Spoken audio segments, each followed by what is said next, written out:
Toutes deux exercent comme commerçantes de produits frais au carrefour Coët dans le 6e arrondissement. Ces deux compatriotes nourrissent le rêve de devenir propriétaires d'un logement. Ce rêve de la propriété est encore qu'au stade de vision. Et si on nous donne aussi coup de main, ça nous arrange. Je rêve d'avoir quelque chose de grandiose à part ce que je suis en train de faire là. J'ai déjà un sous-bâtiment, j'ai commencé, mais il me manque de terminer, de monter. J'avais conçu, étant petit aussi, moi j'ai fait la maison de calbo comme ça, en planche. Mais à ce moment-là, en dur. C'est dur aussi pour construire la maison d'en dur. En poursuivant notre tournée, nous tombons sur ce patriarche, la soixantaine révolue, à la retraite, lequel est parvenu à matérialiser le sien. Il nous donne quelques secrets. Dès que j'ai terminé mes études, j'avais commencé à travailler. La famille commençait déjà à s'agrandir.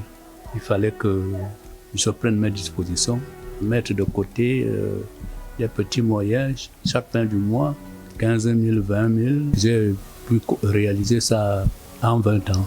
Je crois à ma lucidité d'esprit. Les conditions de vie sont quand même dures, mais n'empêche que nous pouvons quand même essayer. Je vous prendrai un exemple. Celui qui va dans un bar avec 10 000, 20 000 francs, si vous convertissez ces 10 000, 20 000 francs en parpaing, vous verrez ce que ça pourrait vous donner par jour. Pour ce doyen, même si l'État met en place le processus d'accès à la propriété de nos jours, certains jeunes peuvent se lancer dans ce rêve en ayant des priorités. Mon papa n'avait pas de bicoque. J'ai pensé à ça. Quand je vais dans mon village, je ne peux plus rester dans la même maison. C'était une maison de 3 chambres, en terre battue. Je constate que les jeunes aujourd'hui, ils n'ont pas tellement ce sens-là.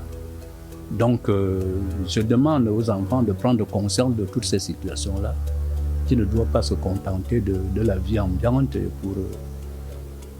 pour construire leur vie. Ça ne mène nulle part. Avec le coût élevé de la vie, beaucoup croient en l'avenir et au rôle de l'État qui consiste en la viabilisation de parcelles, la construction de logements sociaux, l'allègement des coûts des procédures administratives pour que chaque Gabonais soit enfin propriétaire de son habitation.